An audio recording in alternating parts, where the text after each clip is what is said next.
ہمارے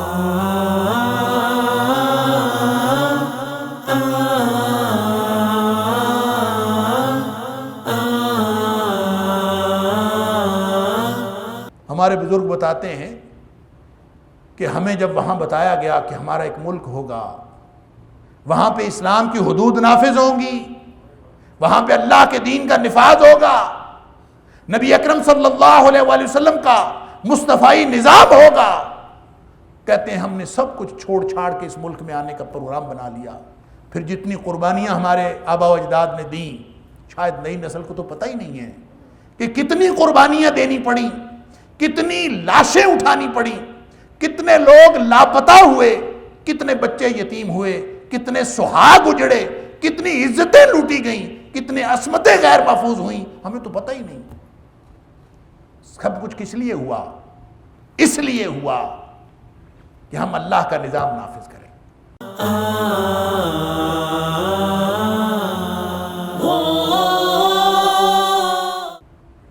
وَلَكِنْ كَذَّبُوا، جھوٹے نکلے، وعدہ کیا تھا خود جھوٹے نکلے، فَأَخَذْنَاهُمْ بِمَا كَانُوا يَكْسِبُونَ، اپنے کرتوتوں کی وجہ سے پکڑے گئے۔ لہذا بچنا ہے اگر اس سزا سے تو توبہ کا دروازہ آج بھی کھلا ہے، انفرادی طور پر بھی اور اجتماعی طور پر بھی۔ اگر آج بھی توبہ کر لیں، بڑے سے بڑا کافر توبہ کر لے تو توبہ قبول ہو جاتی ہے، بڑے سے بڑا منافق توبہ کر لے تو توبہ قبول ہو جاتی ہے، بڑے سے بڑا فاسق توبہ کر لے تو توبہ قبول ہو جاتی ہے۔ لیکن اگر نہیں کرتا تو فَعَاقَبَهُمْ نِفَاقًا فِي قُلُوبِهِمْ، سزا کے طور پر اس کے دل میں اللہ نفاق ڈال دیتا ہے، اور یہ پھر نفاق نکلتا نہیں إِلَى يَوْمِ يَلْقَوْنَهُ، یہ پھر اس دن تک رہتا ہے جب اللہ کے ساتھ ملاقات ہوگی۔ اس سے ملاقات تک گویا قیامت تک یہ نفاق اس کے اندر رہے گا۔ اللہ تعالیٰ معاف فرمائے۔ وجہ کیا ہے؟ کہ چھوٹا کرتوت تھا، چھوٹا جرم تھا، چھوٹا جرم کیا، بما اخلف اللہ ما وعدوہ، اللہ سے جو وعدہ کیا تھا اس کے خلاف کیا، اللہ کے ساتھ وعدہ خلافی۔ اللہ تو بندے کے ساتھ کی وعدہ خلافی کو معاف نہیں کرتا۔ ان العہد کان مسئولا، یہ جو چھوٹے چھوٹے وعدے ہم کرتے ہیں نا، میں کل آ جاؤں گا، میں 1 گھنٹے بعد آپ کے ساتھ بات کر لوں گا، مجھے 1 ہفتہ دے دیں پھر میں کر لوں گی، یہ چھوٹے چھوٹے وعدے ہیں، یہ بھی پوچھے جانے ہیں قیامت والے دن۔ ہم اس کو خاطر میں نہیں لاتے۔ انسانوں کے انسانوں سے کیے ہوئے وعدے، ان العہد کان مسئولا، اور جو وعدہ پورا نہیں کرتا، نبی پاک صلی اللہ علیہ وسلم فرمایا لا دین لمن لا عہد لہ، جو وعدہ نہیں پورا کرتا اس کا دین ہی کوئی نہیں۔ دین ہے تو پھر اس کے وعدہ پورا کرنا یہ اس کے بنیادی گویا آپ اس کے اخلاق کے بنیادی اوصاف میں سے ہوگا کہ وہ وعدہ پورا کرے گا۔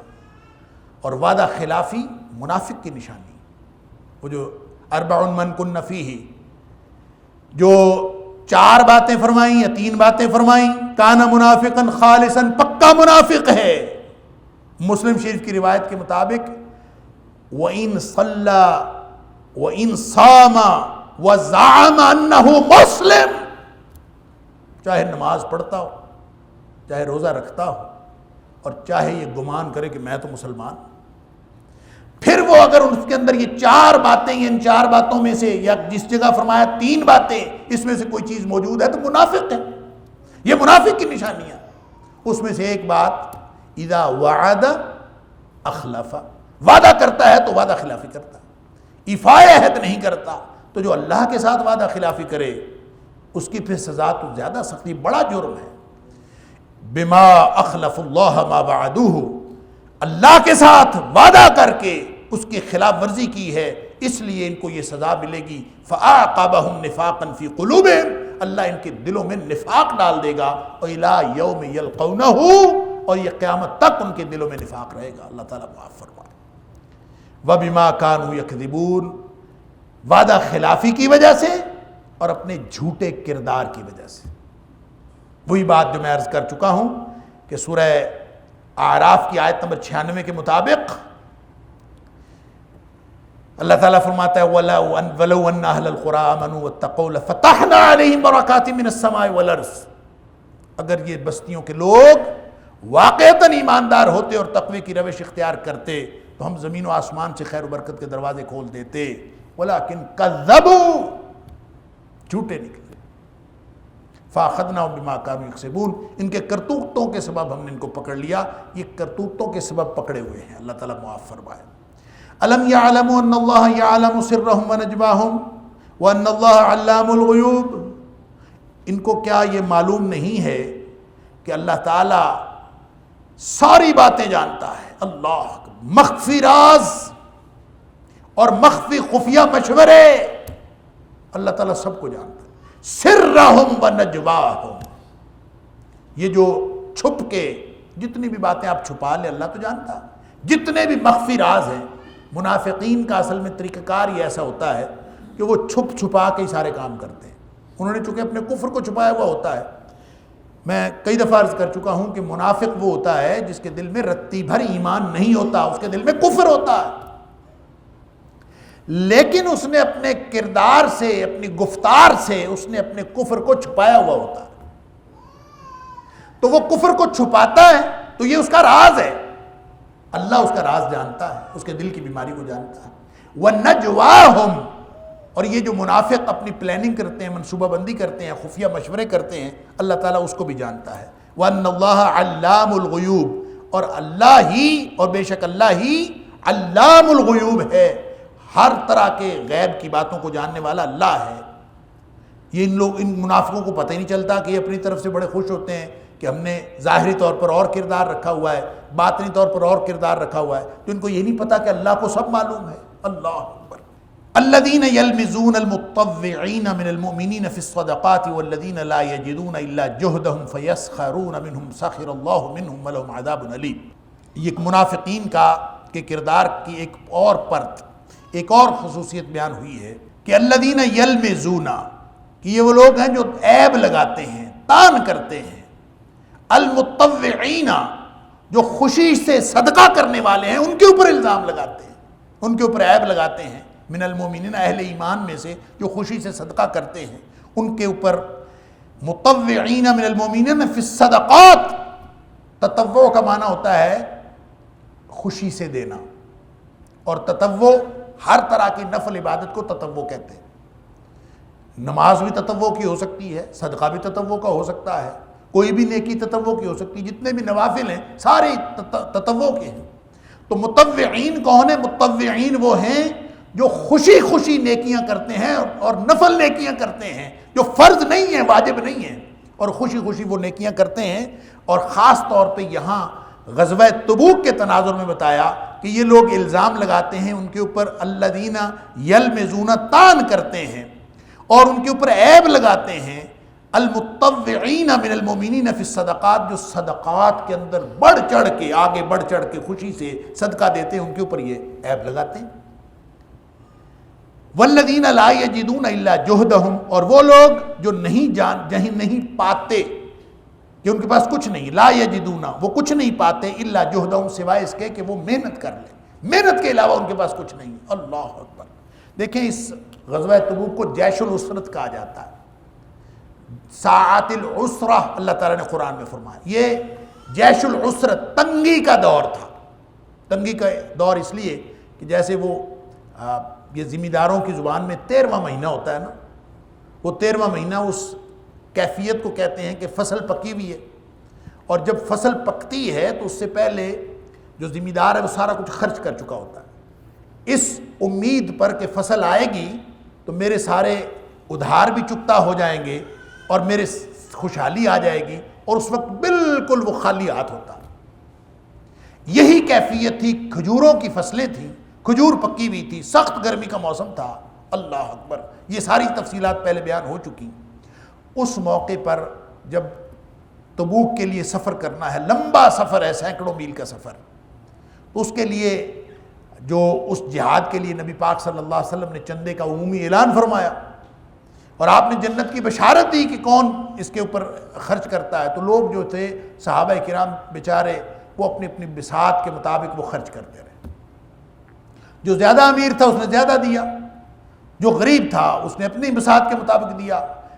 حضرت عبد الرحمن بن عوف رضی اللہ تعالیٰ عنہ امراء میں سے تھے، انہوں نے، بعض روایات میں آتا ہے کہ انہوں نے اتنا سونا دیا، بعض روایات میں آتا ہے کہ ان کے پاس 8,000 درہم تھے، انہوں نے 4,000 درہم جو ہیں وہ دے دیے، اللہ کے لیے نبی پاک صلی اللہ علیہ وسلم کو پیش کر دیے۔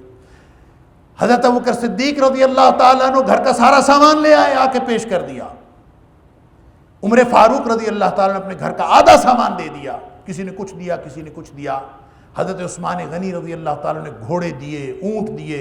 پھر حضرت عثمان غنی رضی اللہ تعالیٰ عنہ نے جو دراہم اور دینار دیے، نبی اکرم صلی اللہ علیہ وسلم ان درہموں کو اچھالتے جاتے تھے اور دیناروں کو اچھالتے جاتے تھے، اور آپ ساتھ فرماتے تھے کہ آج کے بعد عثمان جو بھی عمل کرے اس کو نقصان نہیں دے سکتا۔ اللہ ما ضر عثمان ما عمل بعد هذا اليوم، یعنی یہ ایک ایسی کوئی کیفیت تھی کہ اس موقع پر ایک درہم بھی دینا ایک بہت بڑی بات تھی۔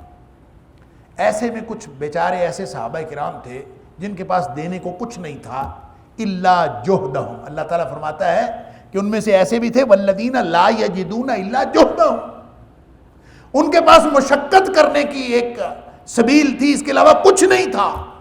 لہذا ایسے صحابہ کرام اللہ اکبر ساری ساری رات مزدوری کر کے انہوں نے مزدوری سے جو کچھ حاصل کیا لا کے نبی پاک صلی اللہ علیہ وسلم کے پاس صدقے میں پیش کر دیا۔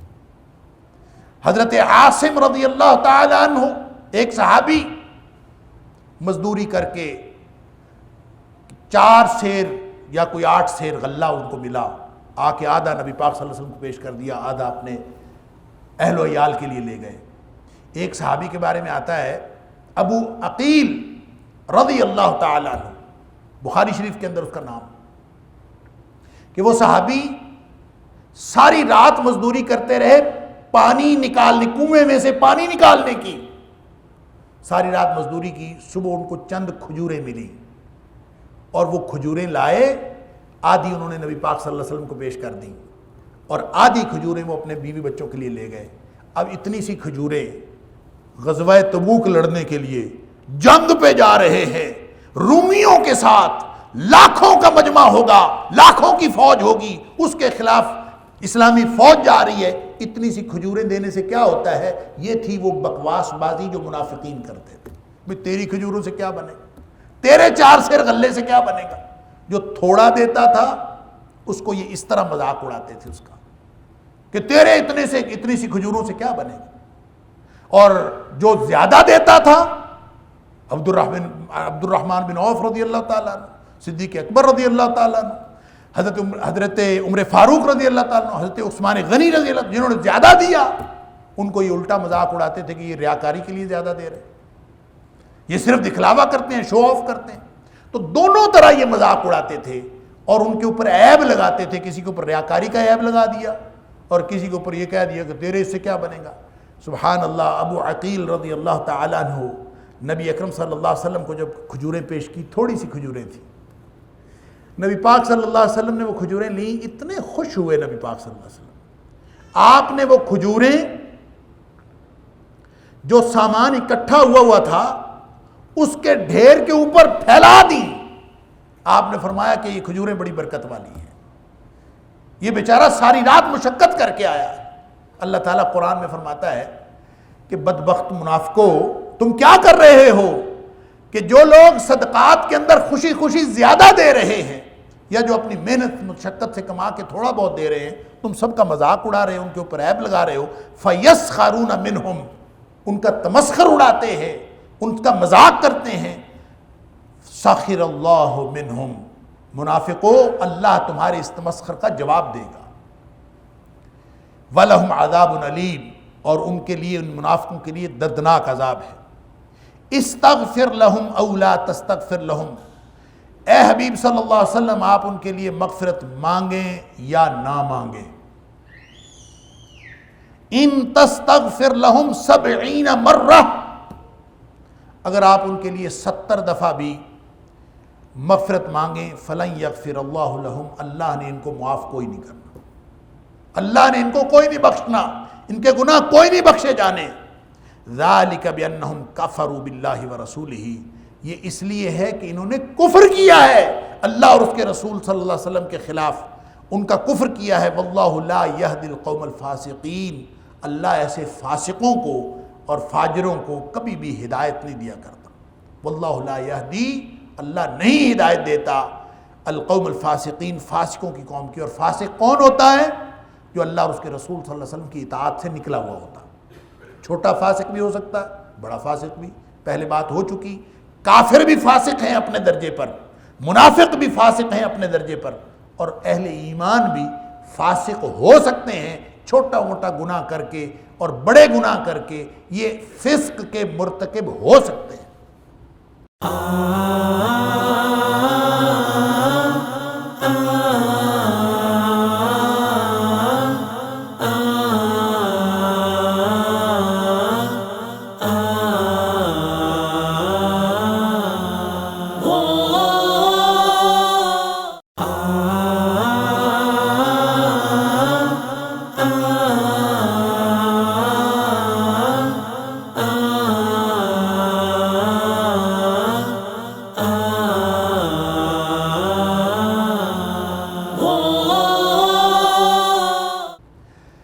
لہذا اللہ تعالیٰ فرماتا ہے جو فاسق ہے اس کو ہدایت نہیں ملتی ہے۔ یہ کون سی ہدایت نہیں ملتی؟ ہدایت تو سب کے لیے، ہدی للناس، قرآن تو سب کے لیے ہدایت ہے۔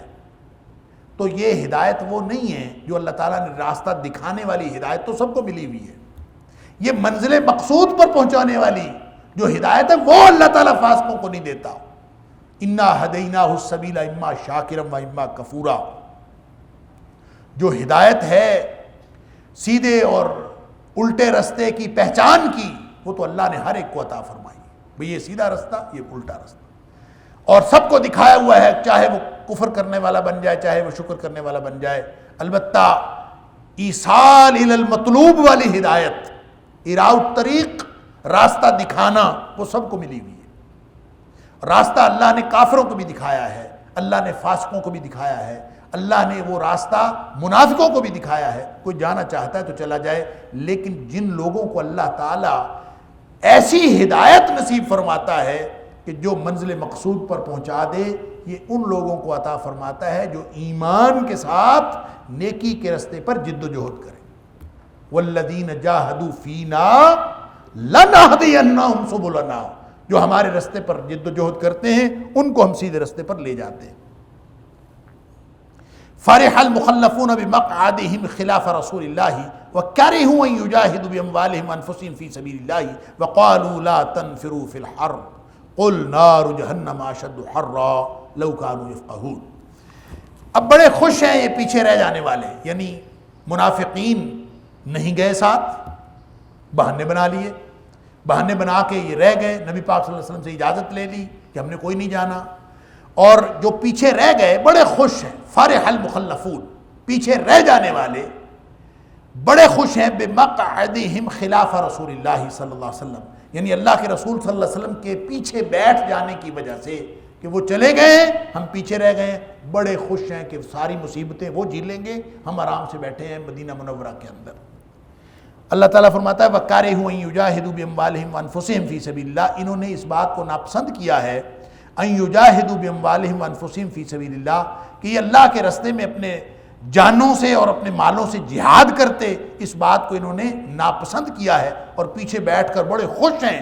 وقالوا لا تنفروا فی الحر، ایک دوسرے کو مشورے بھی دے رہے، بھئی گرمی بہت، نہ نکلو، مارے جائیں گے، لمبا سفر ہے، گرمی بڑی ہے، نہ جاؤ۔ لا تنفروا فی الحر، ایک دوسرے کو مشورے دیتے تھے کہ گرمی میں باہر نہ نکلو۔ قل نار جہنم اشد حرا، اے حبیب صلی اللہ علیہ وسلم ان کو بتا دیجئے کہ جہنم کی آگ بہت زیادہ سخت گرم ہے، اللہ سب سے زیادہ سخت گرم ہے، اشد حرا، گرمی کے اعتبار سے سب سے زیادہ سخت ہے، اللہ شدید ہے۔ ایک حدیث میں آتا ہے کہ دنیا کی آگ 70واں حصہ ہے جہنم کی آگ کا، گرمی کے اعتبار سے۔ جہنم کی آگ 69 حصے زیادہ گرم ہے، یعنی 69 گنا زیادہ گرم ہے دنیا کی آگ سے، اللہ اکبر۔ ان کو بتا دیجئے کہ نار جہنم اشد حرا، کہ جو جہنم کی آگ ہے وہ بہت زیادہ سخت ہے، اور آخرت کی آگ ان کا کوئی مقابلہ نہیں، تصور بھی نہیں کیا جا سکتا۔ اور دنیا کی آگ میں جو لوگ ذرا سی انگلی کو یوں ذرا سا ٹچ ہو جائے تو ہم برداشت کر سکتے ہیں۔ اللہ تعالیٰ فرماتا ہے تمہیں تو یہ گرمی برداشت نہیں ہو رہی، دھوپ، کہ لمبا سفر ہے اور دھوپ ہے، لا تنفروا فی الحر، تم ایک دوسرے کو مشورے دے رہے ہو کہ گرمی میں نہ نکلو، قل نار جہنم اشد حرا، اے حبیب صلی اللہ علیہ وسلم ان کو بتا دیجئے کہ جہنم کی آگ بہت زیادہ سخت گرم ہے، اللہ، اور گرمی کے اعتبار سے سب سے زیادہ سخت۔ دنیا کی آگ کا یہ اگر ہم دنیا کی آگ میں جلنے کا اللہ تعالیٰ ہمیں معاف فرمائے، نبی اکرم صلی اللہ علیہ وسلم نے فرمایا جہنم میں جو سب سے کم، سب سے ہلکا عذاب ہوگا نا کسی کو، سب سے ہلکا عذاب وہ یہ ہوگا کہ اس کو جہنم میں پھینکا نہیں جائے گا، بلکہ اس کو جہنم کی آگ کا جوتا پہنا دیا جائے، جس سے اس کا دماغ کھولے گا اور وہ یہ سمجھے گا جو اس کو عذاب ہو رہا ہوگا، جس نے صرف جوتا پہنا ہوگا آگ کا، اس کو جو عذاب ہو رہا ہوگا وہ یہ سمجھے گا کہ سخت ترین عذاب مجھے ہی ہو رہا ہے، اللہ تعالیٰ معاف فرمائے۔ اور جو جہنم کے سب سے نچلے درجے میں ہوں گے، اللہ تعالیٰ نے منافقین کے بارے میں فرمایا ان المنافقین فی الدرک الاسفل من النار، ہم سورہ نساء میں پڑھا ہے کہ سب سے نچلے درجے میں منافقین ہوں گے، اللہ تعالیٰ معاف فرمائے۔ وہ کیا درجہ ہے، اس کا کیا عذاب ہوگا، اللہ کو معلوم، گہرائی کتنی ہے۔ میں اکثر عرض کیا کرتا ہوں کہ جہنم گرم اور آگ اور اس کی شدت، اور پھر وہ گہرائی کا ایک استعارہ ہے، گہرائی کا جتنا تصور ہو سکتا ہے پستی اور گہرائی کا وہ جہنم میں ہے۔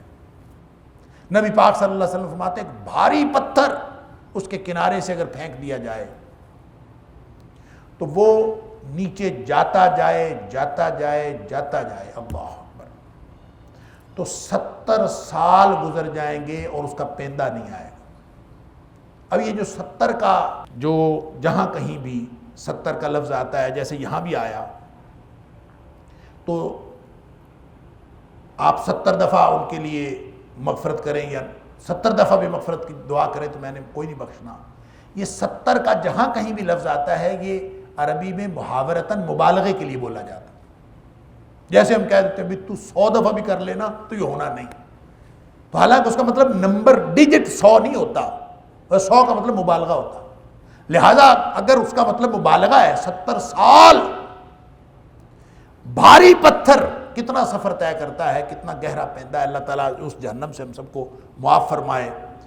اللہ تعالیٰ نے منافقین کو جہنم سے بھی ڈرا دیا، یہ بھی بتا دیا کہ نبی کریم صلی اللہ علیہ وسلم تمہارے لیے مغفرت کریں گے تو تمہاری بخشش کوئی نہیں ہونی، 70 دفعہ بھی، سبحان اللہ۔ یہاں پہ شاہ عبد القادر محدث دہلوی نے ایک بڑی خوبصورت بات لکھی، وہ کہتے ہیں کہ نبی کریم صلی اللہ علیہ وسلم کسی کے لیے مغفرت کریں، اس کے لیے استغفار کریں، کسی گناہگار کے گناہ بخشنے کی دعا کریں، اور نبی پاک صلی اللہ علیہ وسلم کی دعا قبول نہ ہو، یہ کیسے ہو سکتا؟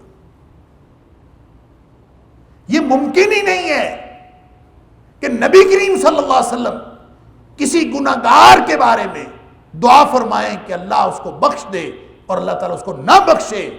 شاہ عبد القادر محدث دہلوی رحمۃ اللہ علیہ فرماتے ہیں موضوع القرآن کے اندر، وہ کہتے ہیں یہ ممکن ہی نہیں ہے، تو پھر یہ کن کو کہا جا رہا ہے کہ تم اگر 70 دفعہ بھی اے حبیب صلی اللہ علیہ وسلم ان کے لیے مغفرت مانگو گے تو میں نے نہیں بخشنا ان کو، یہ کن کے لیے کہا جا رہا؟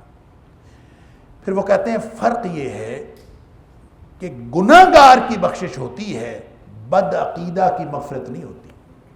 گناہگار کی بخشش ہو جاتی، جو گناہ کرنے والا ہے اس نے جتنے مرضی گناہ کیے ہوں، اگر نبی کریم صلی اللہ علیہ وسلم اس کے لیے دعا کر دیں کہ اللہ اس کو بخش دے، اللہ تعالیٰ اس کو بخش دیتا ہے، گناہ جتنے مرضی ہوں۔ وہ گناہگار کے لیے ہے، بد عقیدہ کے لیے نہیں ہے۔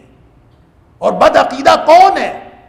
کہتے ہیں اندر کی باتیں تو اللہ جانتا ہے، باطن اس کا اللہ جانتا ہے، دل کی کیفیت اللہ جانتا ہے کہ اس کے دل میں عقیدے کی کیفیت کیا ہے. ظاہر اس کا یہ ہوتا ہے، شاہ عبد القادر علیہ الرحمہ کے بقول وہ کہتے ہیں کہ ظاہر اس کا یہ ہوتا ہے کہ جو نہ خود فرائض کی پابندی کرے اور نہ ہی فرائض کی پابندی کو ضروری سمجھے، وہ بد عقیدہ آدمی ہے. کہتے ہیں یہ نشانی ہے پریکٹیکلی کہ جو شخص فرائض ادا کرنے والوں کو اور فرائض ادا نہ کرنے والوں کو ایک جیسا سمجھے، سمجھ لیجئے کہ وہ بد عقیدہ آدمی ہے، جس کو فرق ہی نہیں پڑتا. ایک آدمی فرائض کی ادائیگی کرتا ہے، دوسرا آدمی فرائض کی ادائیگی نہیں کرتا، یہ دونوں کو ایک جیسا سمجھتا ہے، دونوں کو ایک جیسی عزت تقریم دیتا ہے، دونوں کے بارے میں ایک ہی طرح کا نقطہ نظر رکھتا ہے. تو اس کا مطلب ہے اس کو اللہ تعالیٰ کے عائد کردہ فرائض کی تو پرواہ کوئی نہیں ہے. اس کا مطلب ہے کہ یہ اندر سے بد عقیدہ آدمی ہے. وہ نشانی بتاتے ہیں. واللہ اعلم. اگر گناہ گار ہو تو بخشش ہو جاتی ہے، اگر وہ بد عقیدہ ہو یا اس کے دل میں کفر ہے اس کی بخشش تو نہیں ہوتی. نبی کریم صلی اللہ علیہ وسلم کو اللہ تعالیٰ فرماتا ہے کہ ان تستغفر لهم 70 مرہ، اگر آپ ان کے لیے 70 دفعہ بھی مغفرت کریں تو اللہ نے کوئی نہیں بخشنا. فلن یغفر اللہ لهم، اللہ نے اس کے لیے کوئی نہیں بخشنا. بخاری شریف کی حدیث ہے، نبی پاک صلی اللہ علیہ وسلم فرماتے ہیں سأزید علی 70. سبحان اللہ، نبی رحمت وما ارسلناک الا رحمتا للعالمین فرماتے ہیں کہ میں اللہ سے 70 سے زیادہ دفعہ مغفرت مانگ لوں گا تاکہ بخشے جائیں. عبداللہ بن ابی جب مرا ہے تو ان کے بیٹے عبداللہ جو بڑے ہی جلیل القدر صحابی تھے، مخلص مسلمان تھے، انہوں نے آ کے نبی کریم صلی اللہ علیہ وسلم سے درخواست کی کہ اللہ کے رسول صلی اللہ علیہ وسلم آپ ان کا، میرے باپ کا جنازہ پڑھیے اور بطور تبرک اپنا کرتا بھی عطا فرمائیں.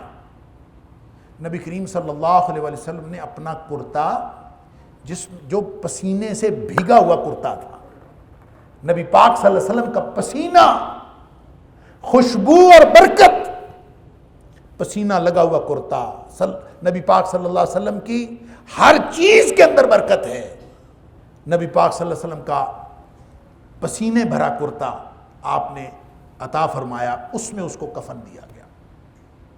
نبی کریم صلی اللہ علیہ وسلم نے جا کے اس کا جنازہ بھی پڑھا. حالانکہ حضرت عمر فاروق رضی اللہ تعالیٰ عنہ جیسے لوگ روک رہے تھے اللہ کے رسول صلی اللہ علیہ وسلم کیوں پڑھتے ہیں اس کا جنازہ، نہ پڑھے. فرمایا اللہ نے مجھے اختیار دیا. اللہ نے یہ نہیں کہا کہ نہ پڑھو جنازہ، اللہ نے یہ نہیں کہا کہ ان کی مغفرت نہ مانگو. اللہ نے یہ فرمایا استغفر لہم او لا تستغفر لہم، چاہے ان کے لیے بخشش مانگ لو چاہے نہ مانگو. تو میں، اور ساتھ فرمایا ان تستغفر لهم 70 مرہ فلن یغفر اللہ لهم، اگر آپ 70 مرتبہ بھی مانگیں گے ان کے لیے مغفرت تو نہیں بخشے گا اللہ.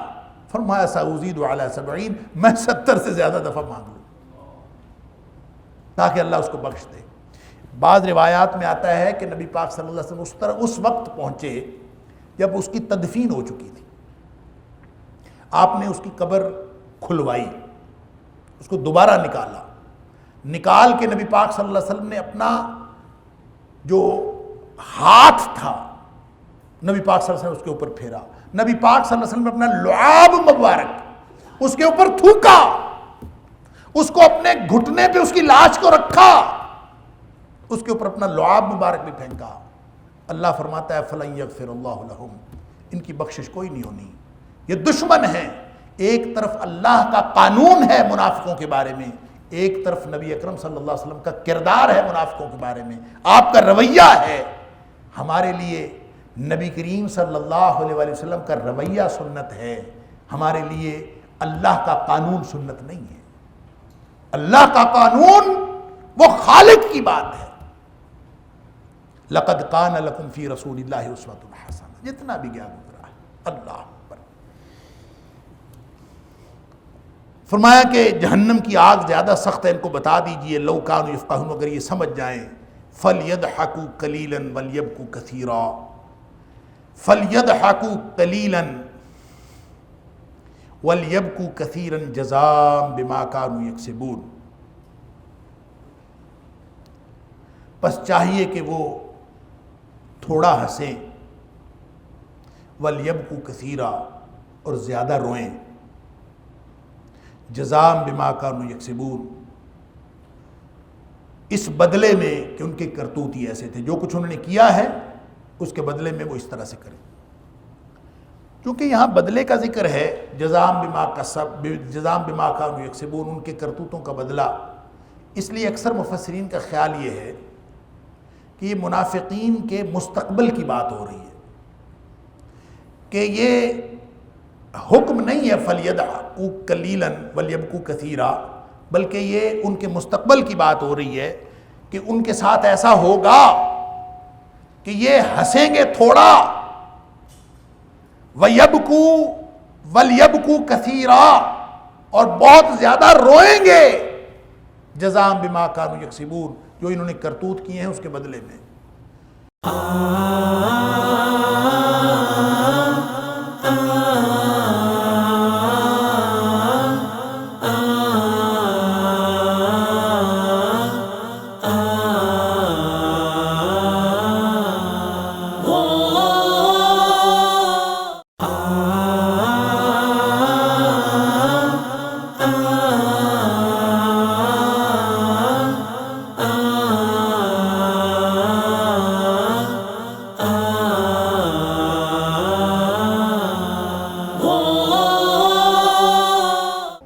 اللہ اکبر، اتنا روئیں گے، اس لیے وَلْيَبْكُوا كَثِيرًا جزام بما کانوا یکسبون، یہ ایک خاص ان منافقین کے لیے جو مستقبل کی نشاندہی کی جا رہی ہے کہ ان کا جہنم کے اندر کیا مستقبل ہے۔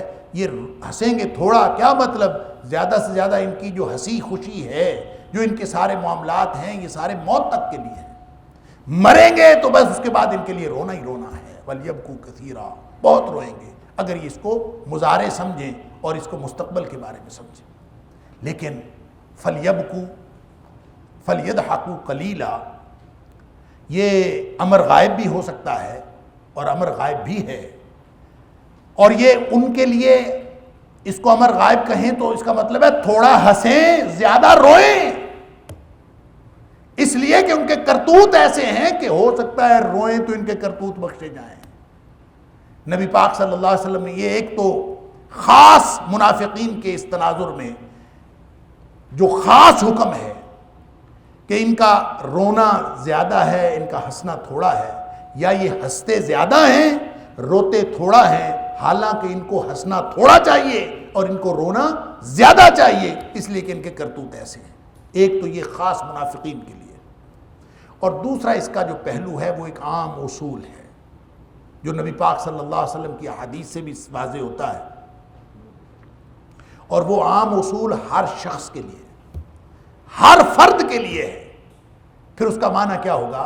فَلْيَضْحَكُوا قَلِيلًا، تمام لوگوں کو تھوڑا ہنسنا چاہیے، وَلْيَبْكُوا كَثِيرًا، ان کو زیادہ رونا چاہیے۔ کس بات پر رونا چاہیے؟ جزام بما کانوا یکسبون، اس کے بدلے میں رونا چاہیے جو انہوں نے کرتوت کیے ہیں، یعنی اپنے گناہوں پر رونا چاہیے۔ حضرت عقبہ بن عامر رضی اللہ تعالیٰ عنہ نبی کریم صلی اللہ علیہ وسلم کے پاس آتے ہیں، آ کے عرض کرتے ہیں اللہ کے رسول صلی اللہ علیہ وسلم، من نجات، نجات کیسے ہوگی، کیسے بچوں گا میں؟ تین باتیں ارشاد فرمائیں۔ فرمایا ایسا کرو، کف علیک لسانک، سب سے پہلی بات ہے اپنی زبان کو قابو میں کر لو، زبان سے کوئی ایسی بات نہ ہو جو اللہ اور اس کے رسول صلی اللہ علیہ وسلم کی ناراضگی والی بات ہو۔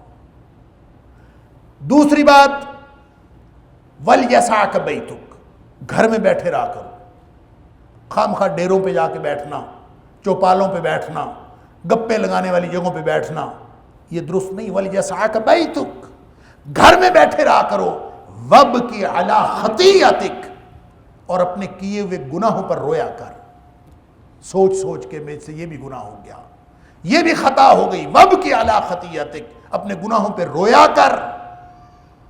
وَلْيَبْكُوا كَثِيرًا جَزَاءً بِمَا كَانُوا يَكْسِبُونَ، گویا نبی کریم صلی اللہ علیہ وسلم اس کی تشریح فرما رہے ہیں، ایک عام اصول دے رہے ہیں کہ وَابْكِ عَلَىٰ خَطِيئَتِكَ، اللہ اکبر، جو خطائیں ہیں ان کے اوپر رویا کرو۔ اللہ اکبر۔ نبی کریم صلی اللہ علیہ وسلم نے ایک بات یہ بھی ارشاد فرمائی کہ جس شخص کو جب دعا کرتے ہو نا تو دعا کرتے وقت اللہ کے سامنے رویا کرو، اور جس کو رونا نہ آئے نا وہ رونے والا منہ بنا لے۔ رونا نہیں آتا تو کوئی بات نہیں، رونے والا منہ بنا لے، اس لیے کہ اللہ کو رونا پسند ہے۔ ہنسنا، زیادہ ہنسنا، نبی پاک صلی اللہ علیہ وسلم فرمایا وَلَا تُكْثِرِ الضِّحْكَ، ترمذی کی روایت ہے کہ زیادہ ہنسا نہ کرو، یہ عام اصول، زیادہ ہنسا نہ کرو، اِنَّ كَثْرَةَ الضِّحْكِ تُمِيتُ الْقَلْبَ، بہت زیادہ ہنسنا جو ہے دلوں کو مردہ کر دیتا ہے۔ ہم تو بیٹھے کہہ کے لگانا اور ہنسنا، یہ جو ہم کہتے ہیں نا زندہ دلی کی علامت ہے جی، کہہ کہا، ہنس لیں۔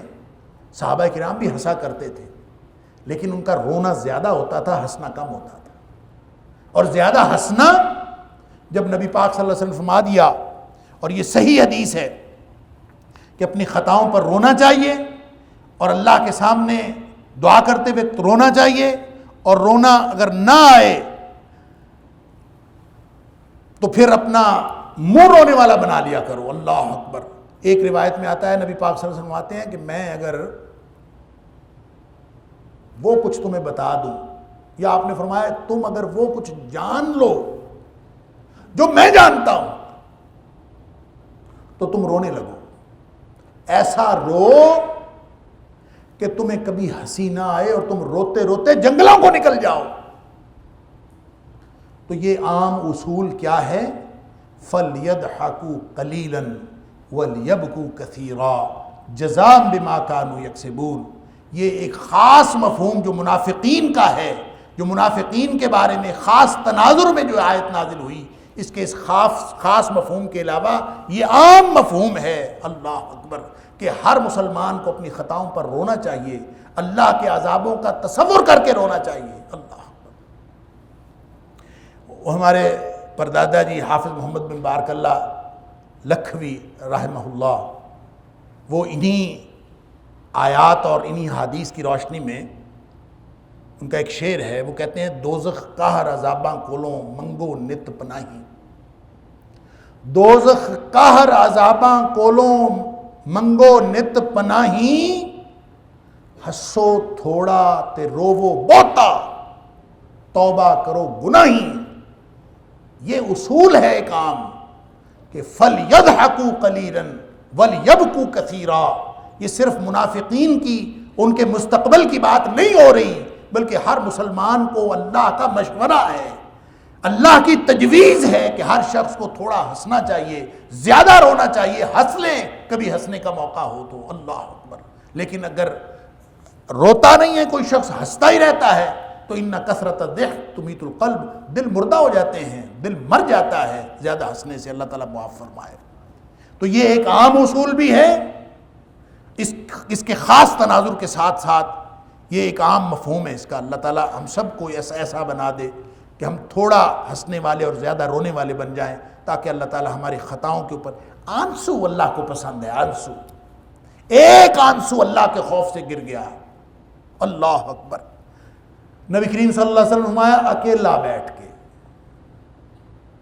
رویا ہے اور اللہ سے ڈر کے رویا ہے، کسی اپنے دنیاوی غم میں نہیں رویا، اللہ کے ڈر سے رویا ہے۔ ایک قطرہ آنسو، جہنم میں جا کے جہنمیوں کے آنسو کشتیاں چلانے کے قابل ہو جائیں گے۔ یہاں اللہ کو ایک قطرہ بہت پسند ہے، جو وہ بھیگی آنکھ اور نیچے اترا اور قطرہ زمین پہ گال کو تر کرتے ہوئے نیچے گر گیا، ہے اللہ کے خوف سے اللہ ایک قطرہ گرنے سے انسان کے گناہ معاف کر دیتا۔ ذرا ڈریں تو صحیح، روئیں تو صحیح اللہ کے سامنے۔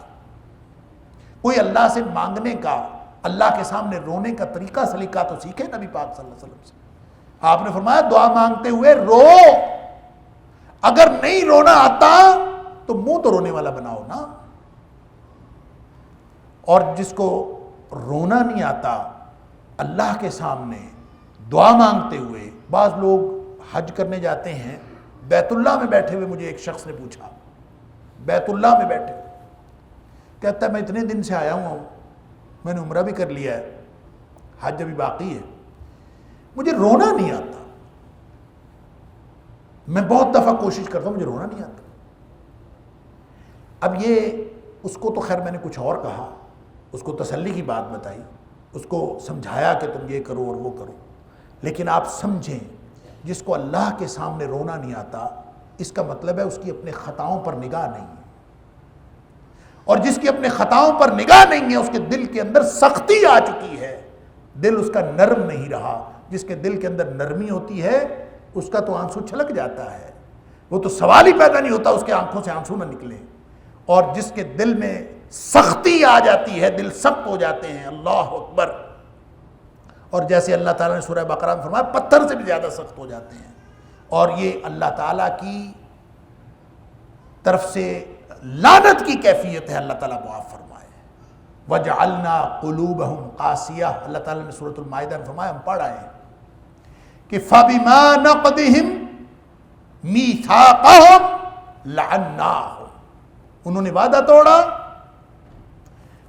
ہم نے ان کے اوپر لعنت کر دی، اور لعنت کرنے کے بعد پہلی کیفیت کیسے ظاہر ہوئی؟ وَجَعَلْنَا قُلُوبَهُمْ قَاسِيَةً، اور ہم نے ان کے دل سخت کر دی۔ اس لیے اور اللہ کی رحمت سے دوری کی کیفیت اسی کو لعنت کہتے ہیں۔ لعنت کا مطلب اللہ کی رحمت سے دوری، اور اللہ تعالیٰ معاف فرمائے کہ جس کو رونا نہیں آتا، نبی کریم صلی اللہ علیہ وسلم نے فرمایا 2 آنکھیں ان کے اوپر اللہ تعالیٰ جہنم کی آگ حرام کر دیتا۔ ایک وہ آنکھ جو جاگی اسلامی ریاست کی جغرافیائی سرحدوں کا پہرا دیتے ہوئے، اس آنکھ پر بھی جہنم کی آگ حرام ہے، اور دوسری وہ آنکھ جو اللہ کے خوف سے وہ جاگی تاکہ وہ اللہ کے عذابوں سے بچ جائے اور جنت میں جانے والی بن جائے۔ ان دونوں آنکھوں پہ اللہ تعالیٰ نے جہنم کی آگ حرام کی ہے۔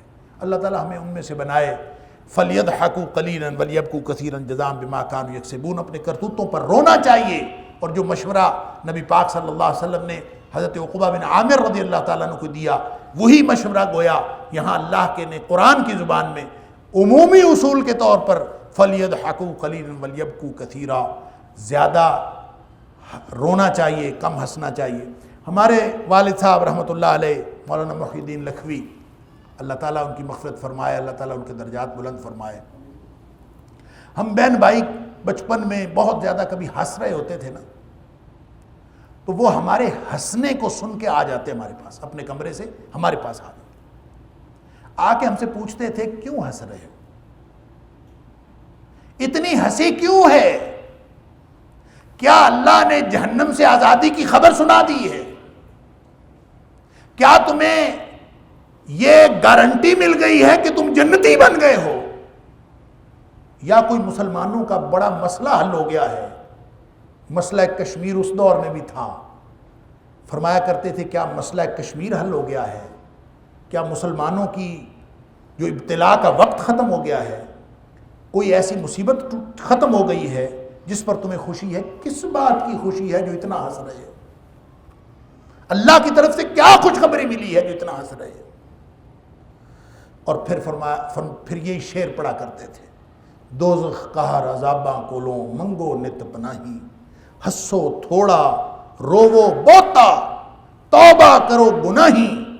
اور خود اپنا کردار یہ تھا، فرمایا کرتے تھے نبی کریم صلی اللہ علیہ وآلہ وسلم نے کبھی کہہ کہا نہیں لگایا پوری زندگی، اور اس وجہ سے کہ نبی پاک صلی اللہ علیہ وسلم نے کہہ کہا نہیں لگایا، خود میرے والد صاحب کبھی کہہ کہا لگا کے نہیں ہنسے۔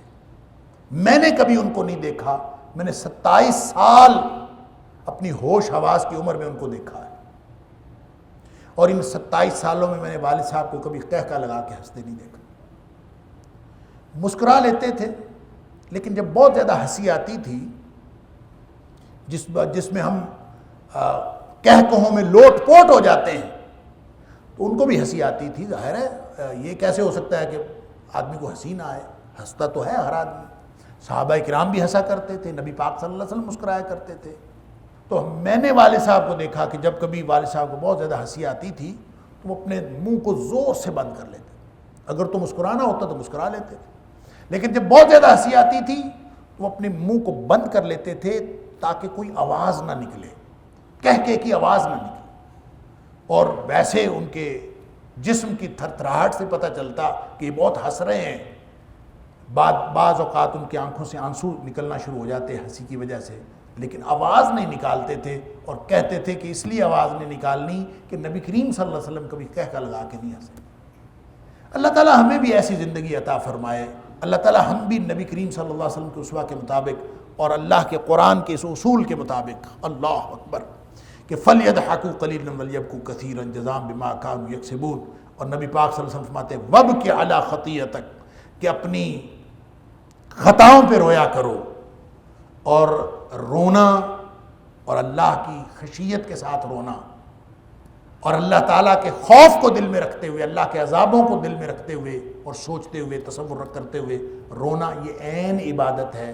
اور جو کوئی یہاں اللہ کے عذابوں سے ڈر کر روتا ہے، اللہ تعالیٰ اس کو آخرت کے رونے سے بچا لیتا ہے، اور جو یہاں اللہ کے آخرت کے سارے معاملات کو بھلا کر یہاں ہنستا ہے، قیامت کا والے دن اللہ تعالیٰ فرما دے گا کہ ہم نے بھی تمہیں اسی طرح بھلا دیا جس طرح تم نے دنیا میں ہمیں بھلایا تھا۔ اللہ اکبر، وہ سارے بھلا دیے جائیں گے۔